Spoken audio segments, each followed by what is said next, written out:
बिना विराम के दूसरा सेंटेंस, बिना विराम के, बिना सांस के रुके पूरक क्रिया या रेचन की क्रिया संभव ही नहीं। तो यदि रेचन से पूरक में परिवर्तन करना है, रेचन से पूरक में शिफ्टिंग करनी है, या पूरक से रेचन में शिफ्टिंग करनी, या सामान्य लोगों के लिए मैं कह दूं कि सांस के अंदर जाने के बाद सांस के बाहर जाने में शिफ्ट करना है, चेंज करना है, तो वो कुंभक, वो रुकने का अल्प विराम का आना बहुत जरूरी होता है, वो रुकना बहुत आवश्यक होता है। बिना रुके वो पूरक या एक्सलेशन या इनहेलेशन में शिफ्ट हो ही नहीं सकता। इसीलिए मैं हमेशा कहता हूं कि इसे जोड़ो अल्प विराम पूर्ण विराम से कुंभक को। यदि आप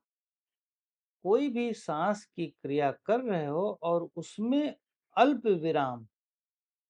की अनुभूति नहीं कर पा रहे हो, उस रुकने को अनुभव नहीं कर पा रहे हो,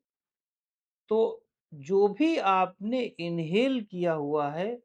उसको समझ नहीं पाओगे और उसके महत्व को नहीं समझोगे, उसकी एब्जॉर्प्शन भी नहीं करा पाओगे। जैसे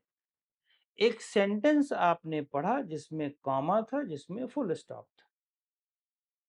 अब फुल स्टॉप का मतलब आप फुल स्टॉप के पहले जो भी पढ़ा हुआ था आपने सेंटेंस, उसको पूरी तरह से एब्जॉर्ब कर लिया, समझ लिया, फिर आप नेक्स्ट सेंटेंस पर जाते हो, दूसरे वाक्य पर जाते हो आप। बिल्कुल उसी प्रकार जब आप सांस को अंदर लेते हो, तो सांस को अंदर लेते लेते अनुभव करते हो, और जब आप उसे रोकते हो, कुंभक की क्रिया करते हो, जिसको हम अंतर कुंभक कहते हैं, जब आप अंतर कुंभक की क्रिया करते हो, तो उस कुंभक के दौरान आपकी स्थिरता, आपकी शांति,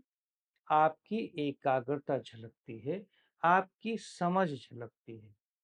उसी रुकने के, उसी अल्प क्षण में